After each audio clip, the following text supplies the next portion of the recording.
is now together for watch the World Cup in South Africa. Sandton Square, a fashionable hangout in the heart of South Africa's business district of Sandton near Johannesburg. Okay, my name is Luke, I'm from England, Nottingham Forest on my team. My name is Fabio, I'm from Brazil. My name is James Haworth and I'm from France, from Paris. The world has flocked to South Africa for the Cup. In the depths of this cold winter, there is warmth and a sprinkling of happiness. Nice welcome, good transport, amazing airport. No, the hotel I think is quite good because sometimes the price is reasonable and the transport is okay. There is a reception, we found family, we found friendly. It's so friendly. And I'm impressed from the last time that I've been here to this time. The city grew up a lot. But beneath the veneer looms the threat of industrial unrest.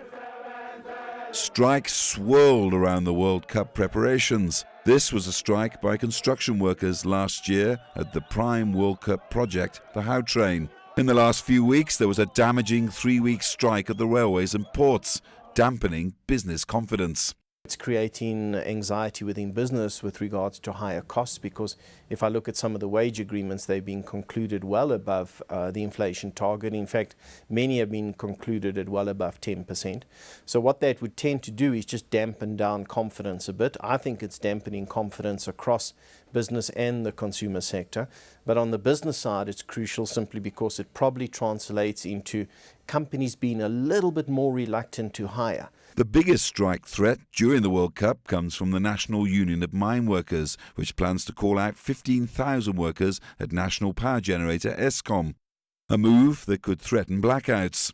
Also in the pay talks are 8,000 members of Solidarity, the union of supervisors and foremen, plus 3,000 members of the National Union of Metalworkers, NUMSA. That's 26,000 workers in all, out of 37,000 Eskom employees. The problem with Eskom really is not so much on the generation side, but actually on the maintenance side. And if we lose 2 or 3 days on the maintenance side, then it would have very, very severe consequences.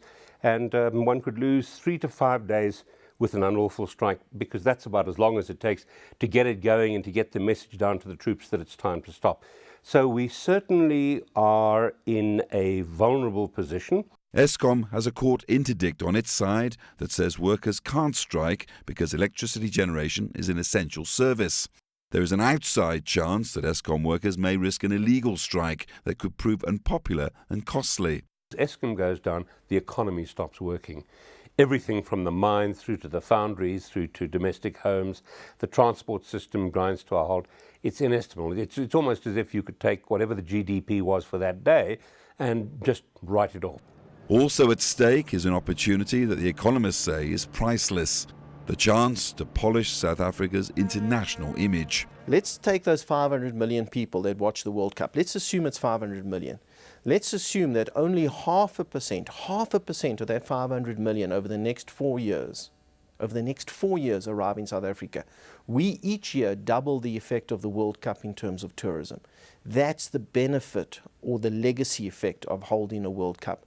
So while you have in the World Cup, you want to showcase the country in the best possible light in order to get that repeat tourism.